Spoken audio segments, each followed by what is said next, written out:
The massive council chamber floated in the void between stars, a structure so large it had its own artificial gravity.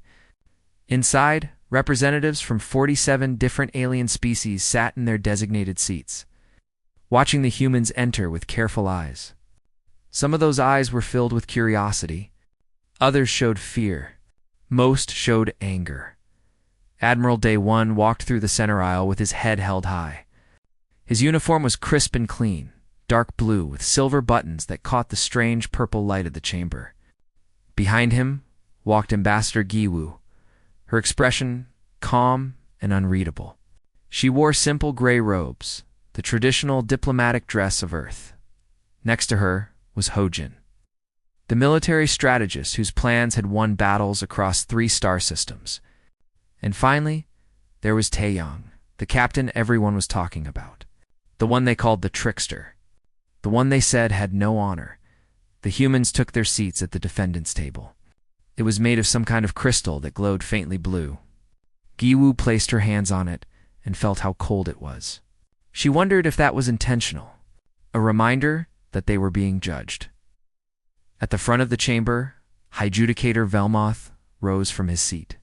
He was tall, even for his species. His skin was the color of deep ocean water, and his 4 arms moved in synchronized gestures as he spoke. His voice was amplified somehow, filling every corner of the massive room. "We gather here today for a matter of grave importance," Velmoth said. Each word was pronounced carefully, formally. "The species known as humanity stands accused of 47 violations of the Universal Combat Accords. These are the laws that have kept peace in our galaxy for 800 cycles. Laws that every civilized species respects and follows." Giwu noticed how he emphasized the word civilized. It was not subtle, Velmoth continued. Humanity engaged in combat with the Vrexian swarm 6 months ago. During this conflict, they showed complete disregard for the rules of honorable warfare. They used deception. They attacked without warning. They refused to follow proper protocols. And most disturbing of all, they treated war not as a formal process between civilized beings, but as something savage and brutal. The chamber filled with murmurs. The alien representatives whispered to each other in dozens of different languages. Translation devices hummed softly, converting everything into a low background noise that sounded almost like wind. A holographic display activated in the center of the room. It showed space, dark and vast, with stars scattered like diamonds on black cloth. Then ships appeared. Human ships. They were smaller than most galactic vessels, built for speed rather than show. The hologram zoomed in on one ship in particular. The name on its hull read Mockingbird. "This is where we will begin," Velmoth said. With the actions of Captain Taeyong Kim and his crew aboard the Mockingbird, Taeyong leaned back in his chair, a small smile on his face. He looked relaxed, like someone watching an entertainment program rather than his own trial. The hologram shifted. It showed the Mockingbird fleeing from a massive Vrexian fleet. The Vrexian ships were organic-looking things, all curves and strange angles, like they had been grown rather than built. There were dozens of them chasing the single human vessel. According to the combat accords, when a ship is outnumbered, it must either stand and fight or formally surrender, Velmoth explained. Captain Kim did neither. Instead, he ran. He led the Vrexian fleet on a chase through the Kilos Nebula for 3 full days. The hologram showed the chase. The Mockingbird weaved between clouds of colorful gas, moving in patterns that seemed random. The Vrexian ships followed, spreading out to catch their prey. Then, on the 3rd day, Captain Kim stopped running, Velmoth said. His voice grew harder, but he did not surrender. He did not turn to face his enemies honorably. Instead, he had laid a trap. The hologram showed what happened next. The Mockingbird suddenly reversed course, its engines flaring bright. At the same moment, dozens of human ships emerged from hiding spots throughout the nebula. They had been there the entire time, waiting. The Vrexian fleet found itself surrounded. "This is deception of the worst kind," Velmoth declared. "The combat accords clearly state that all combatants must be visible and accounted for before battle begins. Ambush tactics are forbidden. They are the tools of savages, not civilized warriors." More holograms appeared. Each one showed a different human action during the war with the Vrexians. Lieutenant Yunji had sent out fake distress signals, making the Vrexian forces waste time and resources trying to rescue human ships that were actually empty decoys. Commander Wujin had ignored 3 different Vrexian attempts to surrender formally, claiming his communication system was malfunctioning while he continued to attack. Sergeant Sora had broadcast strange human music across all frequencies, sounds that confused and disturbed the Vrexian warriors so much that many of them refused to fight. The list went on and on. Every example showed humans breaking the rules, fighting dirty, as one of the alien representatives muttered loud enough for everyone to hear. Through it all, the 4 humans sat quietly. Daewon's expression never changed.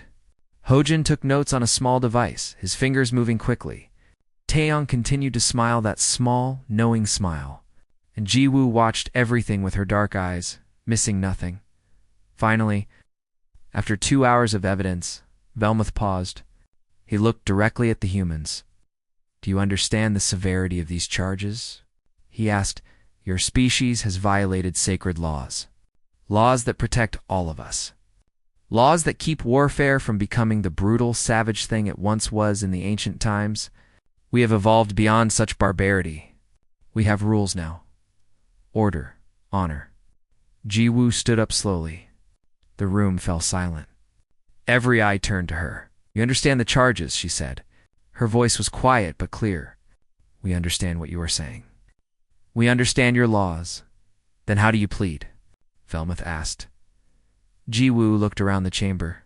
She looked at the representatives from worlds she had never visited, species she had only learned about in the past few years, since humanity had joined the galactic community. They were waiting for her to apologize, to beg for mercy, to show shame. Instead, she smiled. It was not a big smile, just a small curve of her lips, but it was enough to make several of the alien representatives shift uncomfortably in their seats. "We will present our defense," Jiwoo said simply, "and then you will understand." Velmuth's expression darkened. His forearms crossed over his chest in a gesture that clearly showed displeasure. "Very well. You will have your chance to speak. But know this, humans. The entire galaxy is watching. If you cannot provide adequate defense for your barbaric actions, humanity will face severe consequences. Your military will be restricted. Your ships will be monitored. You may even lose your status as a protected species within the Galactic Alliance." "We understand," Jiwoo said. She sat back down. The chamber began to empty as Velmuth declared a recess until the next day. The alien representatives filed out, still whispering among themselves. The humans remained seated until the room was almost empty. Finally, Taeyong spoke. "They really don't like us, do they?" Hojin looked up from his notes. "They're afraid of us." "That's different. They should be," Daewon said quietly. Gu said nothing.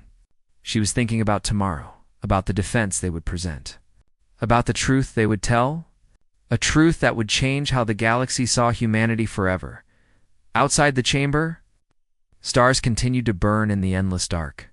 And somewhere far away, on a small blue planet, billions of humans went about their lives, unaware that their entire future was being decided in a courtroom among the stars. The second day of the trial began with more evidence.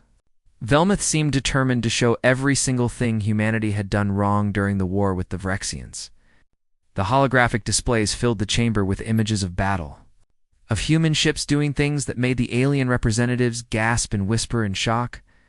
One display showed a human destroyer that had painted fake damage on its hull. It drifted through space like a wounded animal, sending out distress signals. When Vrexian ships approached to finish it off, the destroyer's weapons suddenly activated.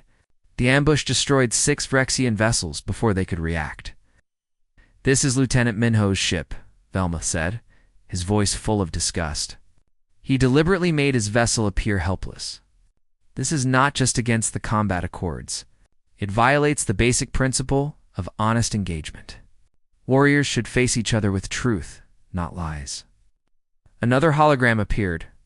This one showed Captain Hannah's frigate engaged in combat with a Vrexian cruiser. The 2 ships circled each other, trading weapons fire. Then suddenly, Hannah's ship stopped fighting and began broadcasting a surrender signal. The Vrexian cruiser held its fire, as the combat accords required. But as the Vrexian ship approached to accept the formal surrender, Hannah's ship suddenly launched every missile it had.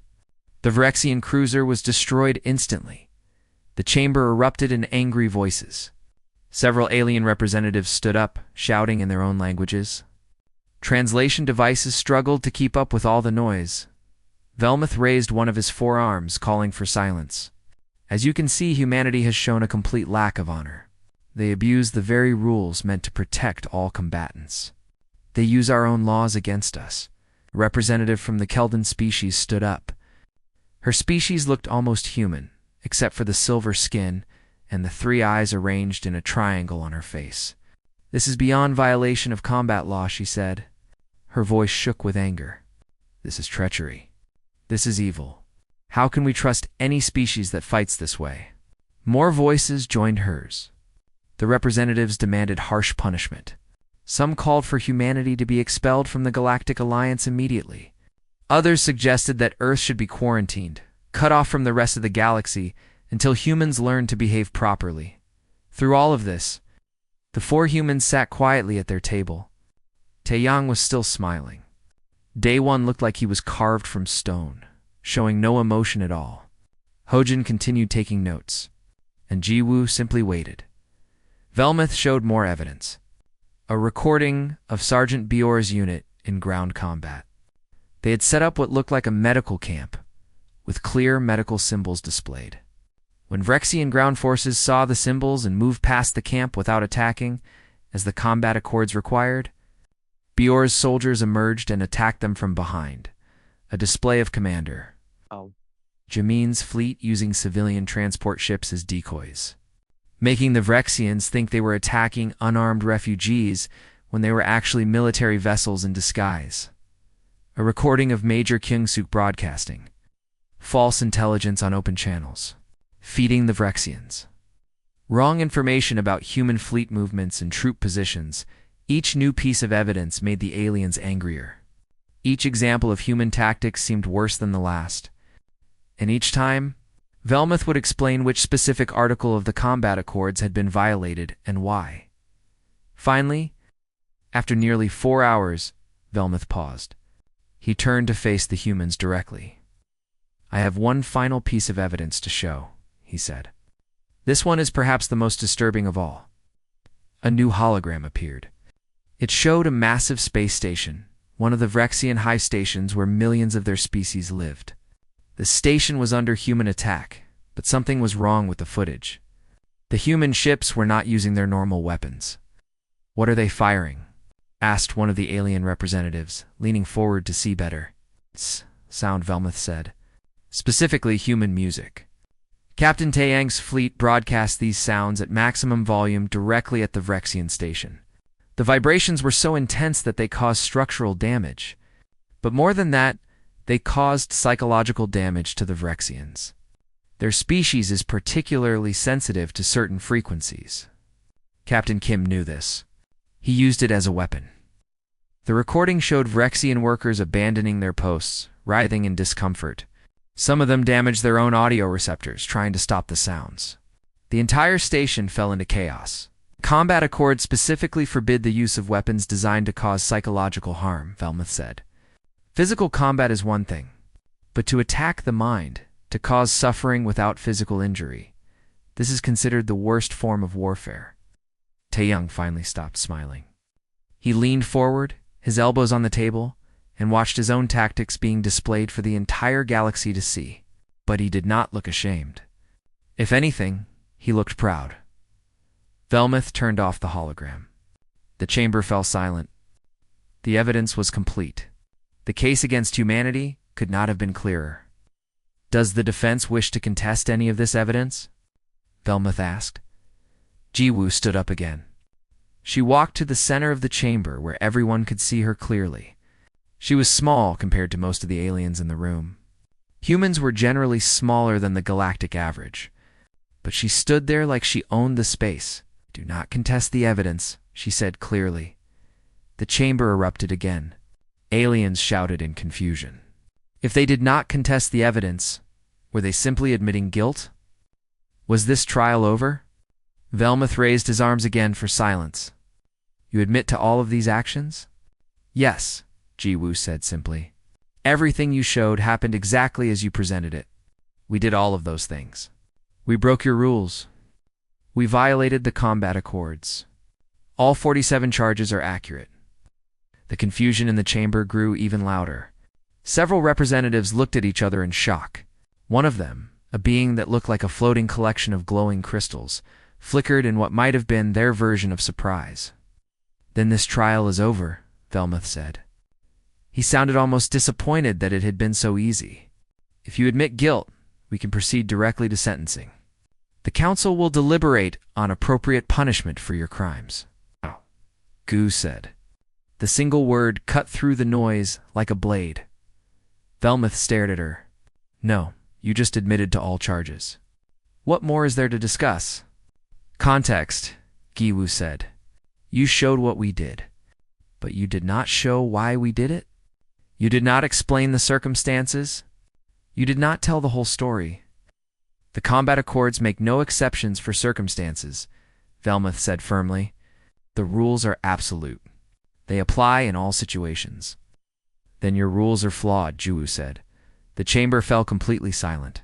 No one had ever said such a thing in a council trial before. To question the combat accords themselves was unthinkable. Those laws had kept the galaxy from tearing itself apart for centuries. Velmuth's expression changed. His features hardened. You dare to insult the foundations of galactic civilization? I dare to speak the truth, Giwoo said. You want to punish us for breaking your rules? Fine. But first, you will hear our side. You will understand why we did what we did. And then, when you pass judgment, you will do so with complete information. The Council does not need lectures from a species that joined the galaxy only 5 years ago, Velmuth said coldly. Perhaps you do, Jiwoo said. Perhaps that is exactly what you need. Because we see things you have forgotten. We remember things you have chosen to ignore. She turned to face the entire chamber, addressing all the representatives at once.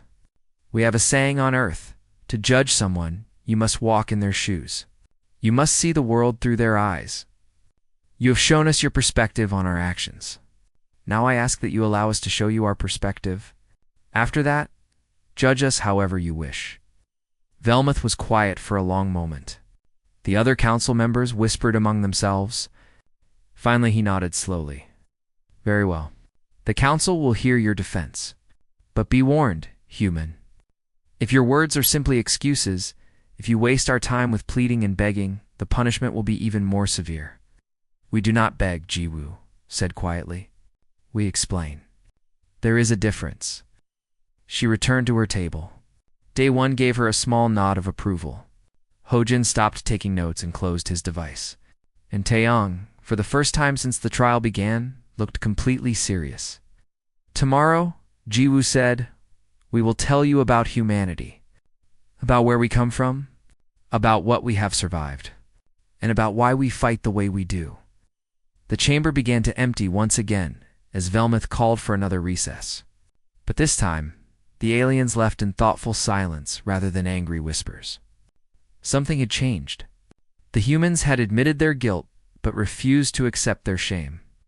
They had broken the most important laws in the galaxy and showed no regret. Tomorrow, the galaxy would learn why, and nothing would ever be the same again. The third day of the trial began differently. Instead of Velmuth presenting more evidence, Jiwoo stood at the center of the chamber from the very beginning. She had requested permission to bring in an additional member of the human delegation, and the council had agreed. A woman walked into the chamber. She was older than the other humans, her hair showing streaks of gray. She wore simple clothes, nothing fancy or official. She carried a single data device in her hands. This was Dr. The Jin, a historian from Earth. Members of the council, Giwoo began. You have shown us what we did during the war with the Vrexians. Now we will show you who we are. Dr. The Jin is a historian. She studies the past. She studies how species develop, how they survive, how they fight. She has studied humanity for 40 years. I ask that you listen to what she has to say." Velmuth nodded slowly. "The council will hear her testimony." The Jinn stepped forward. She did not look nervous, despite standing before representatives of 47 alien species. She simply activated her data device and a hologram appeared above it. The hologram showed Earth. The small blue planet hung in space, looking peaceful and beautiful. White clouds swirled over blue oceans. Green and brown land masses dotted the surface. "This is our home," the Jinn said softly. "It looks nice, does it not? Peaceful, safe. But this appearance is a lie. Earth is one of the most dangerous planets in the known galaxy." The hologram zoomed in, showing vast deserts where the temperature could kill an unprotected human in hours. Frozen wastelands where nothing grew and the cold could freeze flesh in minutes. Jungles where 1,000 different plants and animals competed to survive, many of them poisonous or predatory. Oceans that could swallow ships in sudden storms. "Humanity did not evolve on a kind world," the Jinn continued. "We evolved on a world that tried to kill us every single day. Too hot, too cold, too wet, too dry. Predators that wanted to eat us. Diseases that wanted to destroy us. Even the plants were often poisonous." She changed the hologram. Now it showed early humans, primitive and small, huddled around fires in caves. We were not the strongest species on our planet. We were not the fastest. We were not the biggest. Many animals could kill us easily. So how did we survive? She paused, looking around the chamber. The aliens were listening now, truly listening. "We survived by being smart," the Jinn said. "We survived by adapting. We survived by using every advantage we could find, no matter how small. We learned to make tools. We learned to hunt in groups. We learned to trick our prey and hide from our predators. We learned that there is no such thing as fighting fair when your life is at stake." The hologram changed again.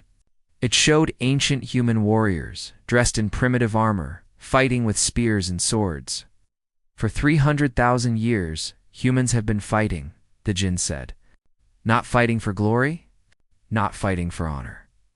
Fighting to survive, fighting to protect our families. Fighting to eat, fighting to live one more day." She showed battle after battle. Humans fighting animals. Humans fighting each other. Weapons becoming more advanced. Tactics becoming more complex. But always, always, the same desperate need to survive. We fought with stones and sticks. Then we fought with bronze and iron. Then we fought with gunpowder and steel. And every single time, we learned the same lesson.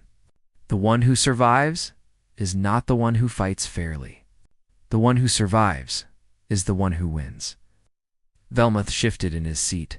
The combat accords were created specifically to move beyond such primitive thinking, to bring civilization to warfare. Were they? Dajin asked. Or were they created by species who had forgotten what real war looks like? Species who had grown comfortable and safe? She changed the hologram again. Now it showed a human from Earth's history, a military commander named Sungmin. During one of Earth's great wars, this human commander faced an enemy army. He was outnumbered 10-1. By your combat accords, he should have surrendered. Instead, he built fake weapons. Inflatable tanks that looked real from a distance. He made the enemy think his army was much larger than it actually was.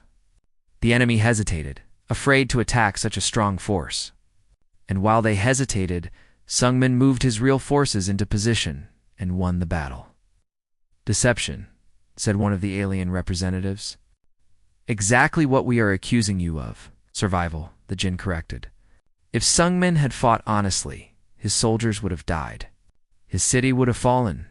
His people would have been conquered. Instead, he used his intelligence to overcome superior numbers." She showed another human, an ancient Korean admiral named Yi. This man fought a naval battle with 13 ships against 333 enemy vessels. The odds were impossible. He should have lost. He should have died. But he studied the currents and the tides. He led the enemy fleet into a narrow strait where their numbers meant nothing. He used the ocean itself as a weapon, and he won. The hologram continued to show examples. Humans throughout history using unconventional tactics, hiding in forests and attacking from ambush, using the weather to their advantage, pretending to retreat and then turning to attack, spreading false information to confuse their enemies. Every trick, every deception, every tactic that the council had accused them of in the trial, humans had been using for thousands of years. "This is what you do not understand," the Jinn said, her voice growing stronger. "You look at our tactics and see dishonor. We look at them and see our history. You say we fight without rules? We say we fight to win. Because for us, losing does not mean shame or surrender. Losing means death." She turned to face Velmuth directly. "You asked how we dare to question the combat accords. I will tell you. Those accords were written by species who could afford to lose a battle. Species with vast empires and billions of citizens. Species who could surrender one planet and simply move to another. Species for whom war was a game of strategy, not a matter of survival.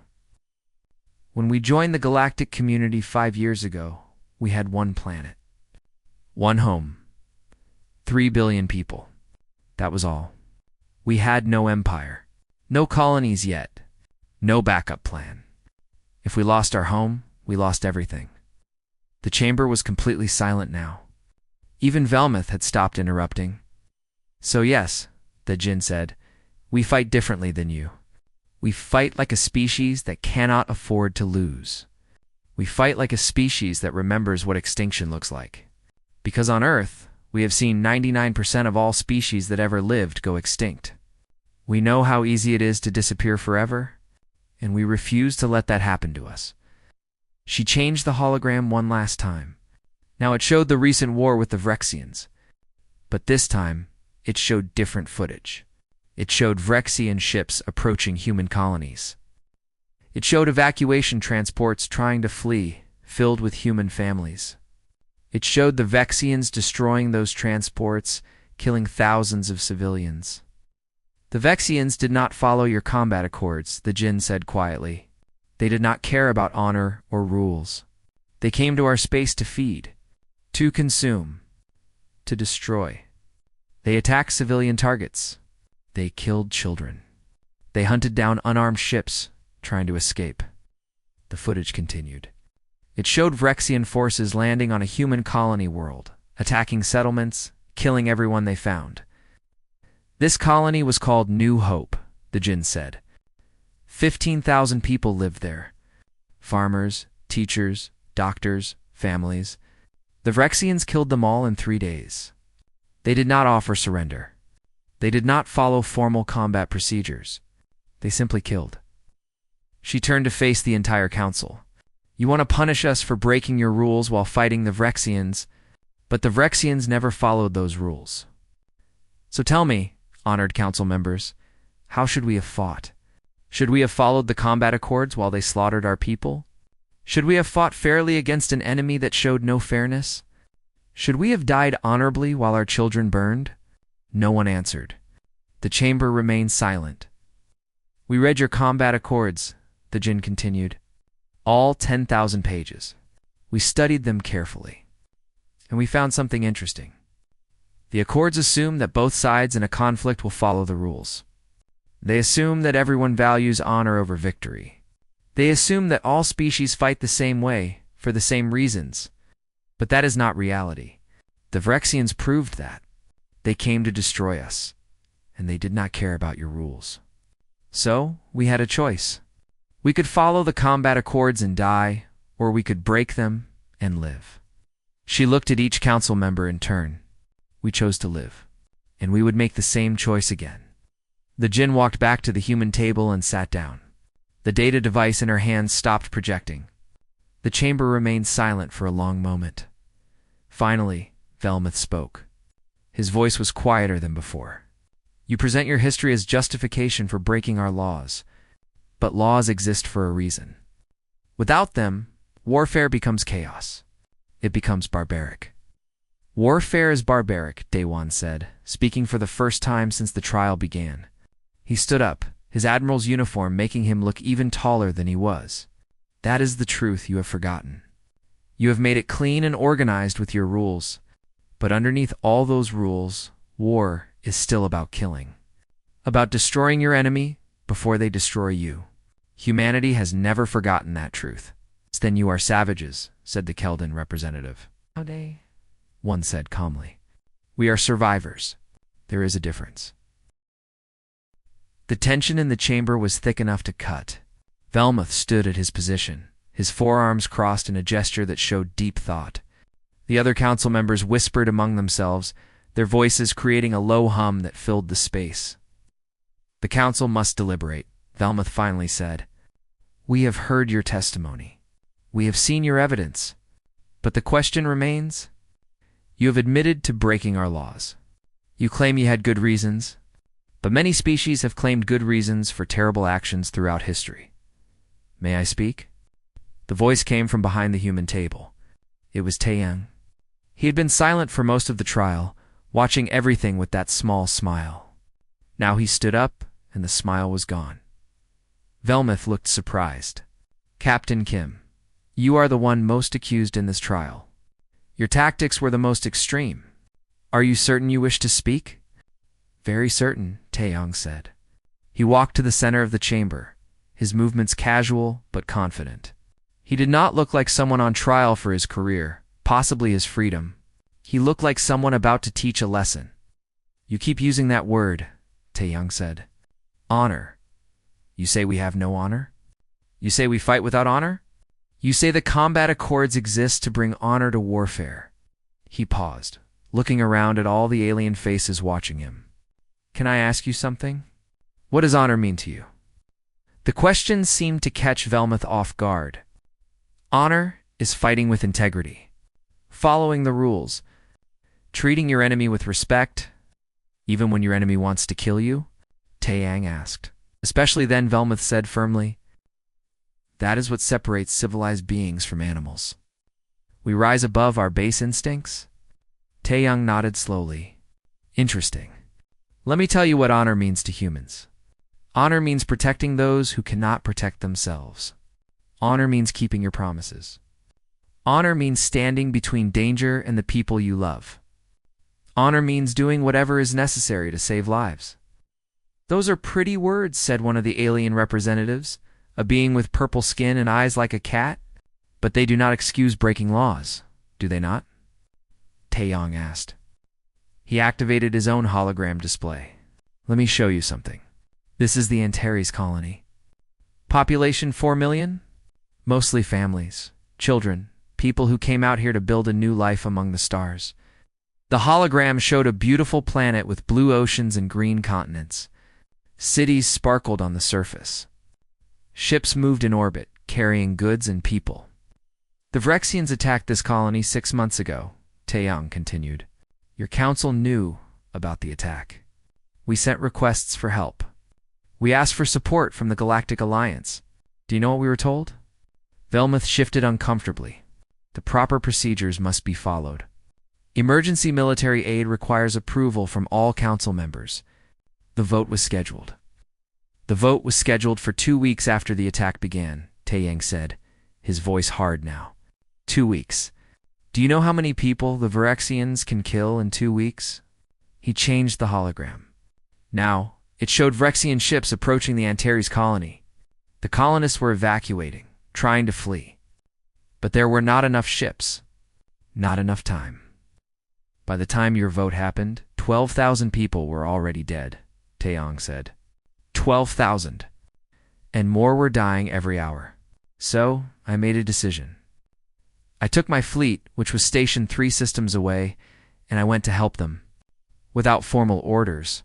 Without following the proper chain of command. Without requesting permission through official channels. You violated military protocol, Velmuth said. I saved 4 million lives, Taeyang shot back. Which matters more? The chamber was silent. Taeyang continued. When I arrived at Antares, the Vrexian fleet was massive. I was outnumbered 50 to 1. If I had followed your combat accords, I should have requested a formal meeting with the Vrexian commander. I should have declared my intention to fight. I should have given them time to prepare. And while I was doing all of that, more colonists would have died. He changed the hologram again.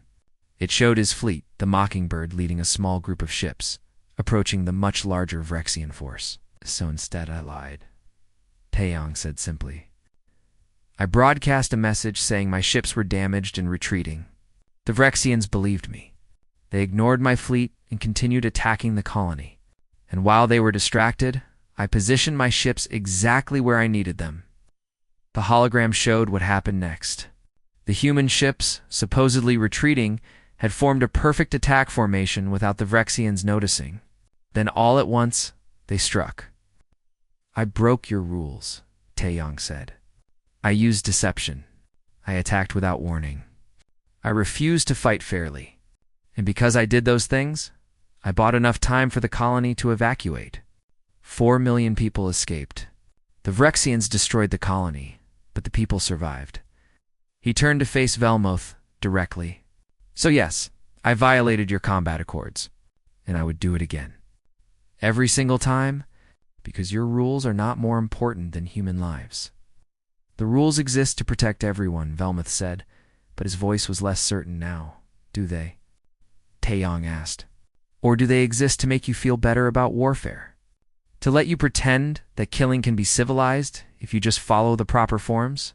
He walked closer to the council's seats. Here's what I think. I think you have been at peace for so long that you have forgotten what real war looks like. You fight your little battles according to your little rules, and you call it honorable. But it is not honor. It is a game. A game where everyone agrees to the rules and everyone goes home at the end. But the Vrexians did not want to play your game. They wanted to eat, to consume, to destroy. And when faced with an enemy like that, your rules meant nothing. They were worse than nothing. They were a weakness. A way for the Vrexians to predict your moves, to exploit your honor, to kill you while you were busy following protocols. Taeyong's voice grew stronger. Humanity does not have the luxury of playing games with warfare. We are too small, too new, too vulnerable. We have one planet, one home. If we lose, we do not get to go back to our vast empires and try again. We are gone, extinct, forgotten. He activated another hologram. This one showed Earth's history. Wars that had killed millions. Weapons that could destroy entire cities. Conflicts that had nearly ended human civilization. We know what we are, Taeyong said quietly. We are a violent species. We have killed each other for thousands of years. We have destroyed our own cities, poisoned our own air, nearly made our own planet unlivable. We know exactly how brutal and terrible we can be. And that is precisely why you should fear us, he continued, because we know war. Real war. Not your polite, regulated conflicts. We know what it takes to survive when someone wants to wipe you out. We know how to fight when fighting dirty is the only way to win. The chamber was completely silent now. Every eye was on Taeyong. You asked why we violated your combat accords, he said. Here is your answer. We violated them because we are human. And when humanity faces extinction, we do not worry about honor. We do not worry about rules. We do not worry about what other species think of us. We do one thing, and one thing only. Paused, letting the silence stretch out. Then he spoke 4 words that would change the galaxy forever. We fight to survive. Shh. The chamber remained frozen in silence. No one spoke. No one moved. Finally, Day 1 stood up. The Admiral looked at each council member in turn. Captain Kim is right, he said. We broke your laws. We admit it. We are not sorry for it. Because those laws almost got our people killed. Ho Jin stood next. The combat accords are beautiful in theory, he said, but they assume everyone will follow them. The Vrexians proved that assumption wrong. When faced with an enemy who does not care about your rules, following those rules is suicide. Gi Wu stood last. We are not asking you to change your laws for yourselves, she said. We are asking you to understand why we cannot follow them. We are too young, too small, too vulnerable. We cannot afford to fight fairly. We can only afford to win. All 4 humans stood together, facing the council, united, unashamed, unapologetic. Velmuth looked at them for a long moment.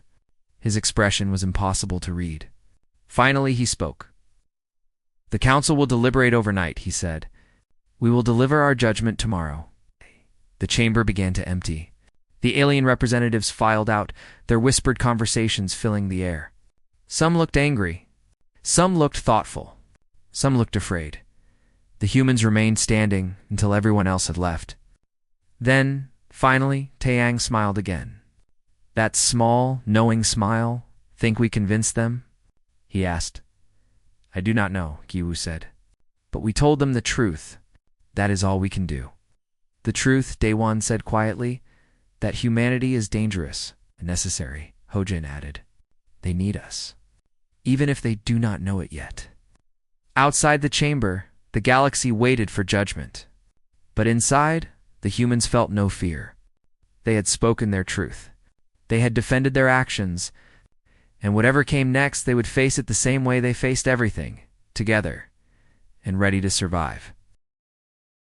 The final day of the trial arrived with unusual quiet. The chamber filled slowly, each alien representative entering in silence and taking their designated seats. The atmosphere was different from the previous days.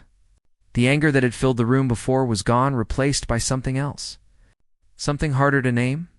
Uncertainty, perhaps, or fear.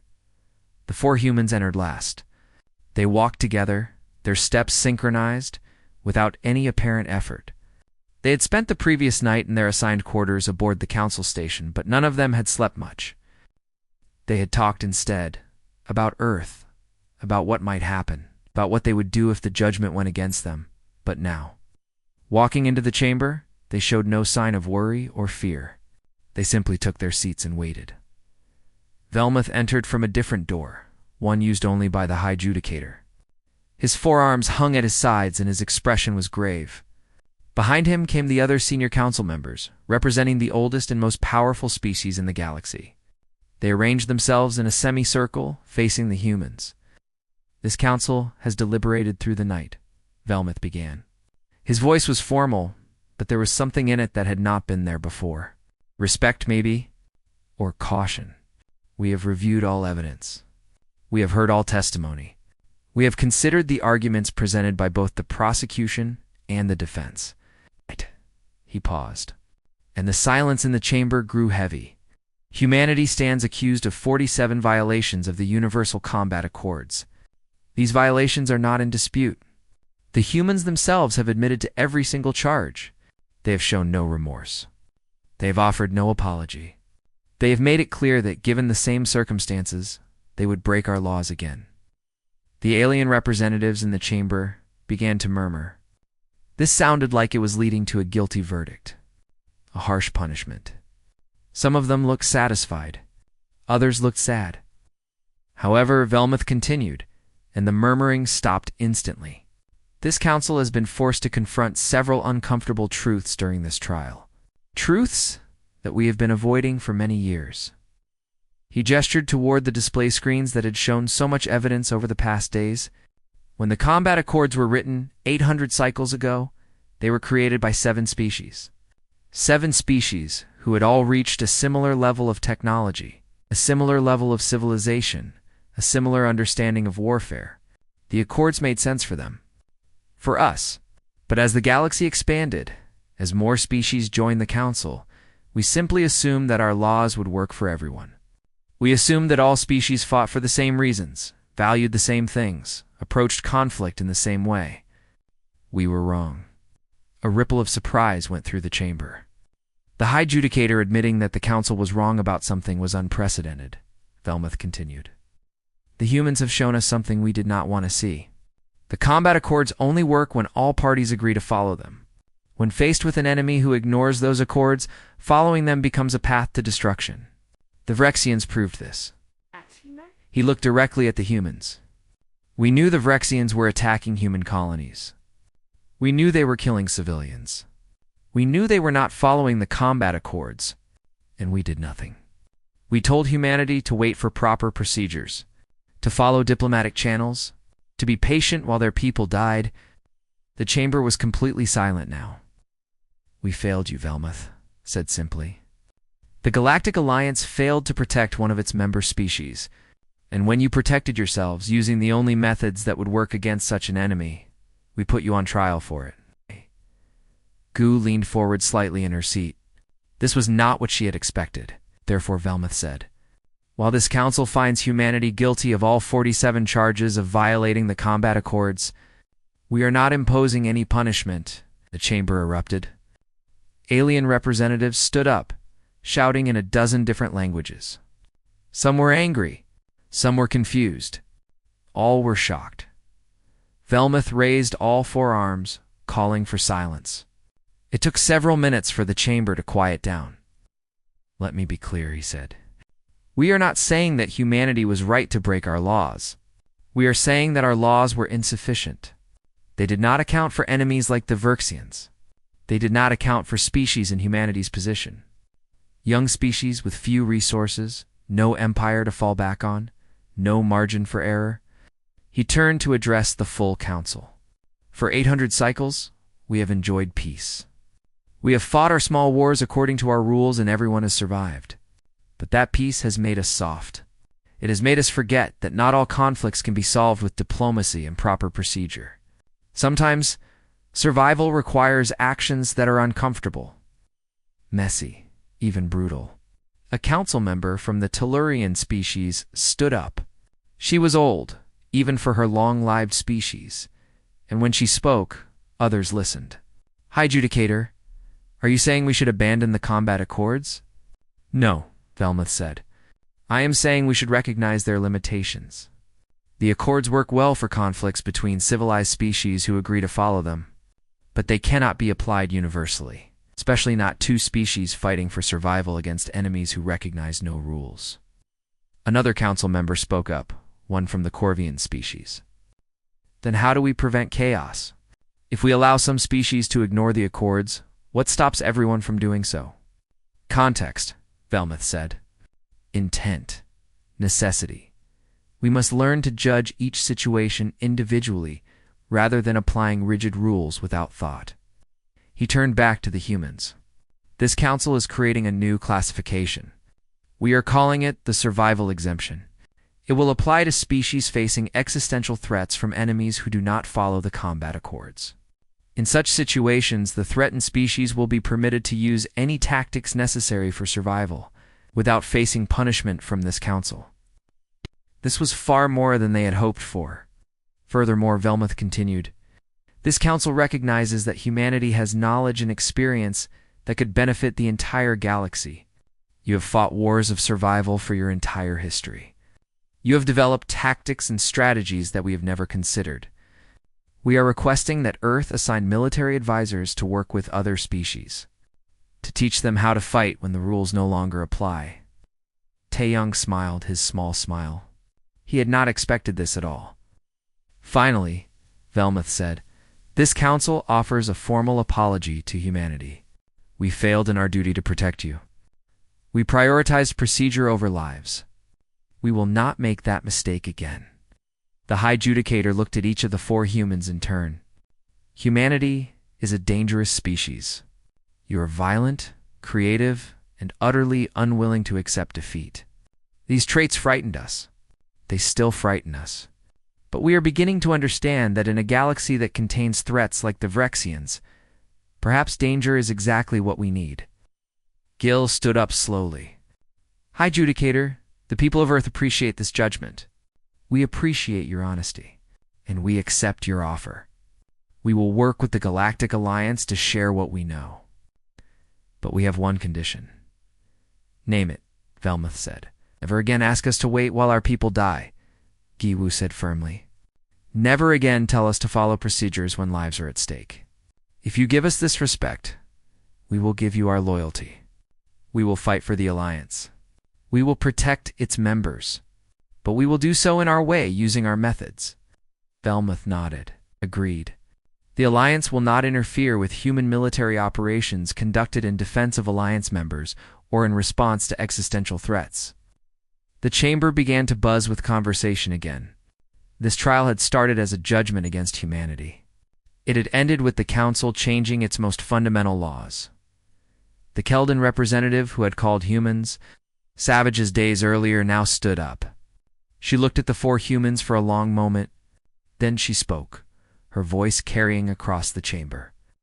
"I called you savages," she said. "I was wrong. You are not savages. You are survivors. And perhaps that is what the galaxy needs to learn. How to survive." Other representatives began to nod. Slowly, the mood in the chamber shifted from shock to acceptance. Some of the aliens still looked uncomfortable with the decision, but most seemed to understand, at least partially, what the humans had been trying to tell them. The trial was over. The humans had been found guilty, but they had also won. They had forced the galaxy to see them as they truly were. Dangerous, yes. Willing to break rules, yes.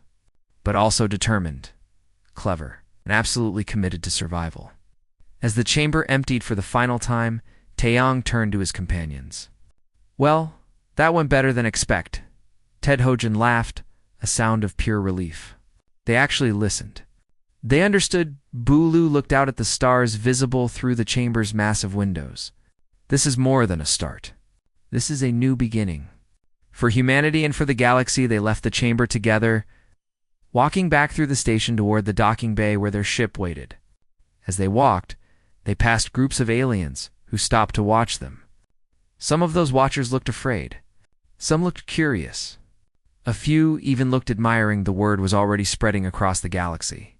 Humanity had been put on trial and had changed the rules instead of accepting punishment. They had shown the Galactic Alliance that there were times when survival mattered more than honor, when winning mattered more than fighting fairly,